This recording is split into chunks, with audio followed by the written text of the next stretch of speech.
네, 감사합니다. 유정호 도사입니다. 오늘은 다니엘 6장 전체를 볼 건데 오늘 저하고 1절에서 15절까지만 읽도록 하겠습니다. 오늘은 특별히 목소리로만 우리 게스트로 저희 아내가 말씀 봉독을 같이 하겠습니다. 목소리만 나옵니다. 자, 1절부터 준비되셨죠? 다리오가 자기의 뜻대로 고관 120명을 세워 전국을 통치하게 하고 또 그들 위에 총리 셋을 두었으니 다니엘이 그 중에 하나이라. 그는 고관들로 총리에게 자기의 직무를 보고하게 하여 왕에게 손해가 없게 하려 함이었더라. 다니엘은 마음이 민첩하여 총리들과 고관들 위에 뛰어나므로 왕이 그를 세워 전국을 다스리게 하고자 한지라. 이에 총리들과 고관들이 국사에 대하여 다니엘을 고발할 근거를 찾고자 하였으나 아무 근거 아무 허물도 찾지 못하였으니 이는 그가 충성되어 아무 그릇됨도 없고 아무 허물도 없음이었더라. 그들이 이르되 이 다니엘은 그 하나님의 율법에서 근거를 찾지 못하면 그를 고발할 수 없으리라 하고 이에 총리들과 고관들이 모여 왕에게 나아가서 그에게 말하되 다리오 왕이여 만수무강하옵소서. 나라의 모든 총리와 지사와 총독과 법관과 관원이 의논하고 왕에게 한 법률을 세우며 한 금령을 정할 것을 구하나이다. 왕이여 그것은 곧 이제부터 30일 동안에 누구든지 왕 외에 어떤 신에게나 사람에게 무엇을 구하면 사자굴에 던져 넣기로 한 것이니이다. 그런즉 왕이여 원하건대 금령을 세우시고 그 조서에 왕의 도장을 찍어 메대와 바사에 고치지 아니하는 규례를 따라 그것을 다시 고치지 못하게 하옵소서 하매 이에 다리오 왕이 조서에 도장을 찍어 금령을 내리니라.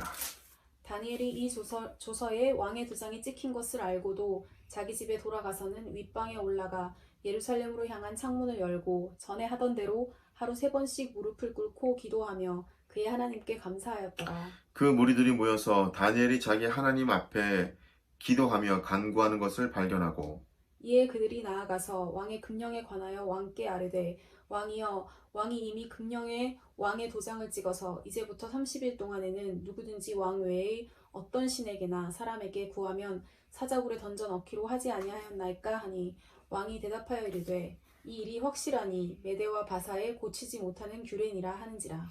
그들이 왕 앞에서 말하여 이르되 왕이여 사로잡혀 온 유다 자손 중에 다니엘이 왕과 왕의 도장이 찍힌 금령을 존중하지 아니하고 하루 3번씩 기도하나이다 하니 왕이 이 말을 듣고 그로 말미암아 심히 근심하여 다니엘을 구원하려고 마음을 쓰며 그를 건져내려고 힘을 다하다가 해가 질 때에 이르렀더라. 같이 읽겠습니다. 그 무리들이 또 모여 왕에게로 나와서 왕께 말하되 왕이여 메대와 바사의 규례를 아시거니와 왕께서 세우신 금령과 법도는 고치지 못할 것이니이다 하니 아멘. 아멘. 네, 안녕. 네, 좀 목소리가 많이 떨리는 것 같네요. 네, 얼른 나가시고요. 자, 오늘은 우리가 다니엘을 또 살펴볼 건데요. 어제와 좀 비슷한 맥락인데 어제는 우리가 누구를 봤죠? 그렇죠. 다니엘 세 친구들이 풀무불에 던져지는 그런 과정을 우리가 또 봤습니다. 오늘은 이제 다니엘이 사자굴에 던져지기 전까지의 일들입니다. 물론 6장을 읽으시면 이제 어떤 결과도 있다는 것을 알겠죠. 자, 일단 우리가 뭐 잠깐 6장을 한번 요약하고 좀 넘어가 봅시다. 일단 바벨론 제국이 이제 막을 내리고 메대의 다리오 왕이 바벨론을 치리하던 시대의 이제 상황에 일어난 사건입니다.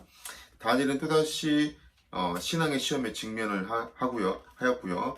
그것은 왕을 섬기라고 왕을 섬기라는 명령 때문이었습니다. 이 법은 다니엘에게는 유일한 신앙을 버리는 사형 선고와 다름없었고요. 다니엘은 신앙을 지켜 어려움에도 직면하게 됩니다. 자, 우리 간단하게 절별로 조금만 요약을 하고 넘어갑시다. 자, 1절 3절은 이제 다니엘이 이제 굉장히 민첩하게 행동했다는 게 나와 있죠. 그러니까 다니엘이 이때는 뭐라고 해야 되나 왕조가 3번을 바뀔 때니까 굉장히 나이가 좀 많이 있던 때였어요. 그러니까 나이가 굉장히 많이 있던 때, 적어도 한 70 정도 되지 않았을까 싶어요. 70, 60, 70. 굉장히 그러니까 나이가 많을 때, 왕조가 3번, 2번, 그러니까 나이가 많다라는 것을 우리가 알 수 있죠. 근데 그럼에도 불구하고 그가 굉장히 민첩합니다. 그러니까 순발력 있게 상태에서 안주하지 않고 굉장히 민첩하게 움직였다는 거예요.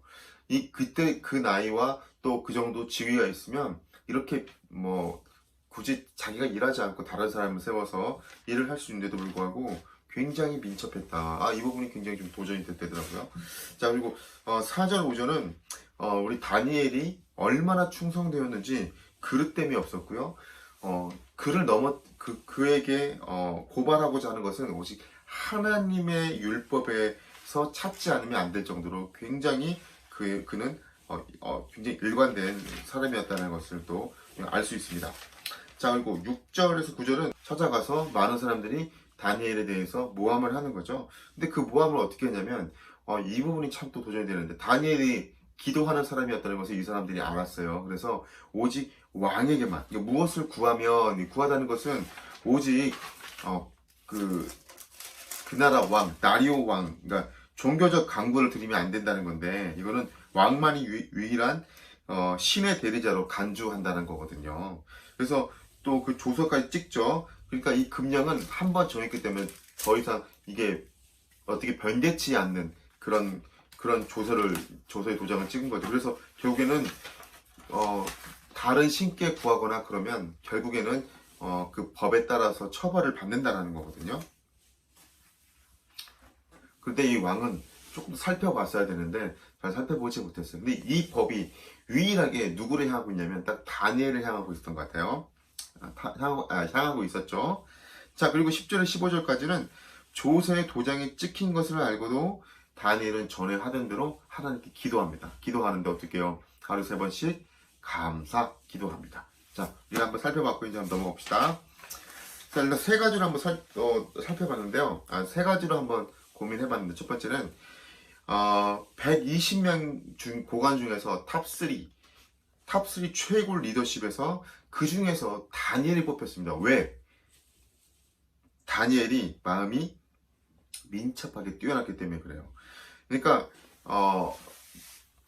뭔가 우리가 어떤 위치에 오래 가면 요즘은 그런 말 많이 쓰더라고요. 청년들이나 고인물 그러잖아요. 고인물. 게임에도 고인물들이 있고 또 어디 학회에도 이렇게 고인물들이 있어서 어렵다 막 그런 얘기 많이 하잖아요. 그러니까 굉장히 이 정도 나이가 되고 또 이 정도 어떤 지위가 딱 있어요. 왕 다음이잖아요. 그런데도 불구하고 그런 민첩합니다. 그러니까 이거는 굉장히 깨어있고 순발력이 있다는 거예요. 그러니까 그 정도로 뛰어났는데 하나님의 백성으로서 그 뛰어남이 일터에도 나타난다는 거죠. 그러니까 선한 청지기로서 신실함이 이 삶에서도 나타나고 있다는 거예요. 굉장히 뛰어나고 민첩하게 막 움직입니다. 이게 삶에서도 나타나고 있다. 두 번째는 다니엘은 신앙적으로도 정말 철저한 사람이었다. 그래서 그것 때문에 핍박을 받았다. 여러분, 제가 앞에 내용을 좀 정리하면서 그가 4절 5절에서 충성되어 그릇됨이 없다고 그랬잖아요. 그리고 하나님의 율법으로 고발하지 않으면 그 어떤 허물을 찾을 수 없다고 그러죠. 자, 이렇게 성실하고 충성된 그냥 신앙적으로 철저한 이 사람, 이걸 영어 단어로 보통 인티그리티를 합니다. 인티그리티. 근데 인티그리티는 사실 번역하기 좀 어려운 단어예요. 우리나라로 굳이 번역한다면 일관된 성실성, 일관된 정직성 이렇게 표현할 수가 있는데, 다니엘은 늘 일관됐던 것 같아요. 늘 그 자리에서 기도하고 늘 그 자리에 있는 일관된. 얼마나 다니엘이 기도를 많이 했으면 이 기도하는 것을 이 사람들이 알았을까요? 그리고 그 기도하는 걸 가지고 또 넘어뜨리려 했을까요? 한편으로는 부럽습니다. 자, 여러분, 그런 얘기가 있습니다. 연습벌레, 이 폴란드 출신인 루빈스타인이 있어요. 막 연주하는데, 그가 이런 얘기를 했어요. 하루도 연습을 하지 않으면 내가 알고, 이틀을 연습하지 않으면 평론가들이 알고, 사흘을 연습하지 않으면 청중들이 한다. 이걸 어떤 멋있는 분이 기독교 용어로 이렇게 바꿨어요. 하루를 기도하지 않으면 내가 알고, 이틀을 기도하지 않으면 남이 알고, 3일을 기도하지 않으면 마귀가 안다. 마귀가 안다라는 거죠. 이제 그럼 너 공격할 때 됐구나. 이걸 또 어떤 분은 조금 더 업그레이드를 해서 하루를 기도하지 않으면 내가 알고, 이틀을 기도하지 않으면 마귀가 알고, 3일을 기도하지 않으면 성도들이 안다. 기도하십시오. 이제 이런 얘기들이 있습니다. 그러니까 정말 우리가 성실되게 늘 열심히 그 자리에서 열심히 한다는 게 사실 어렵다는 거죠. 그러니까 이렇게 뛰어난 이런 음악계의 대가도 매일매일 연습을 해야 되는데 하루만 빼먹어도 자기가 안다라는 거잖아요. 근데 이틀 빼면 평론가들이 알고 3일을 빠지면 이제 청중들이 알아서 연주가 왜 그래? 이렇게 얘기한다는 거죠. 그러니까 정말 연습을 열심히 해야 된다는 거죠. 우리도 마찬가지로 정말 기도를 열심히 해야 된다는 거죠. 정말 열심히 하지 않으면 물론 내가 알겠죠. 근데 이틀 좀 지났으면 이제 그때는 좀 남이 알고 3일 전 마귀가 알아버리네. 이거 참 무섭죠. 다니엘은 정말 신앙의 이런 성실성, 이 철저함이 그냥 삶 속에 묻어났던 것 같아요. 그래서 다니엘은 늘 인티그리티, 일관된 성실성, 일관된 정직성으로 해왔다. 참 이 점이 참 도전이 되고 부러웠습니다. 세 번째는 이 다니엘의 이 라이프 스타일입니다. 그러니까 감사한 라이프 스타일 때문에 위기도 왔지만 그것 때문에 승리를 했다라는 거죠. 참 이 말이 멋있어요. 이 말은 저희 아내가 한 얘기입니다. 네.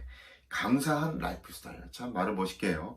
감사한 라이프 스타일 때문에 위기도 왔지만 그것 때문에 승리하게 됐다.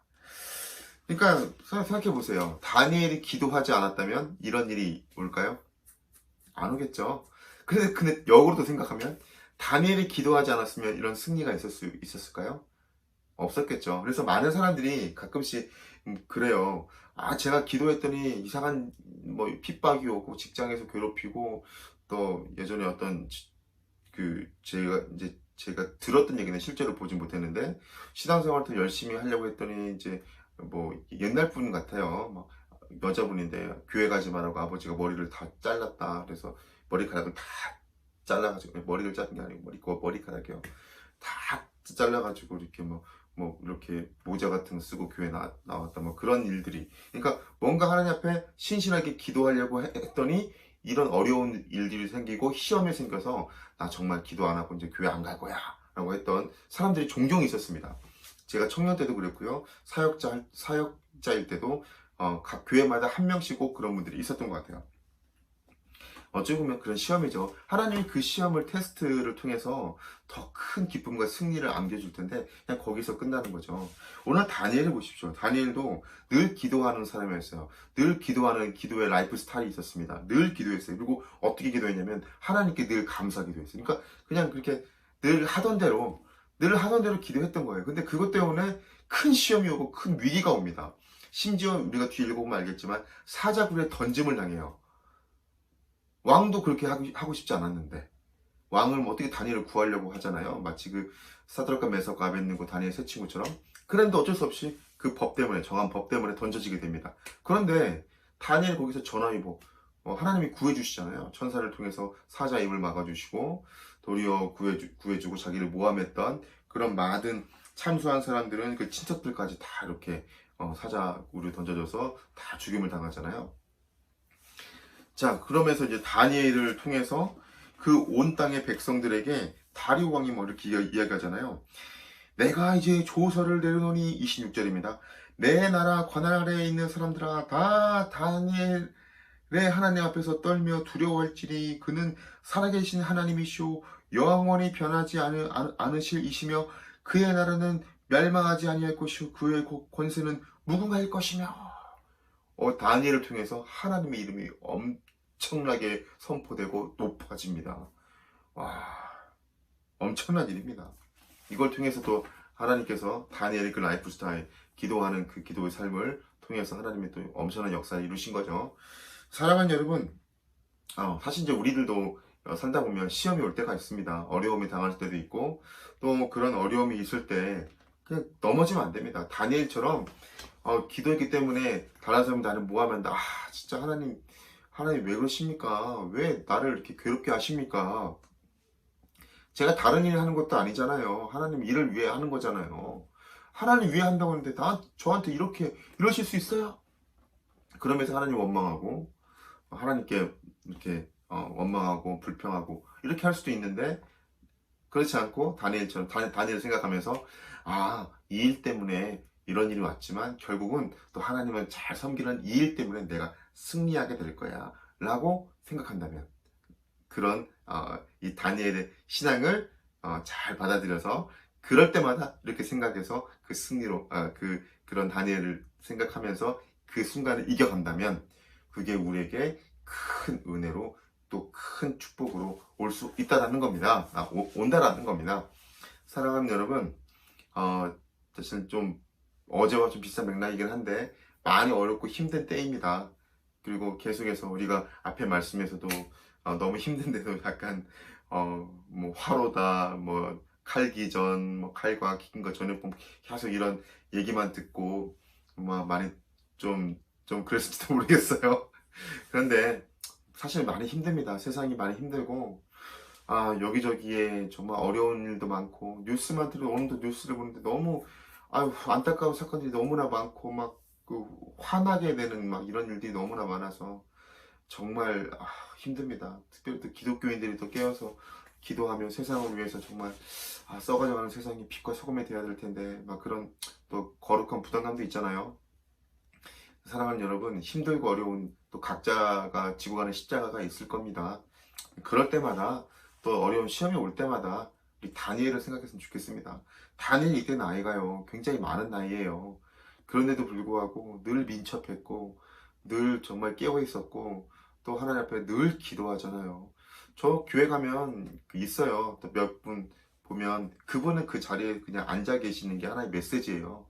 성실하게 그 자리에서 기도하시고 찬양하시고 또 말씀을 듣기 위해서 이렇게 애쓰시는 뭐 다른 이유들도 많이 있겠죠. 다 바쁘시고 다 이유가 있겠지만 그런 모습을 보면 정말 이 다니엘처럼 참 성실되게 일관된 성실성, 일관된 정직성이 있구나. 참 멋있다. 그분은 그냥 거기 계신 게 그냥 하나의 큰 메시지다.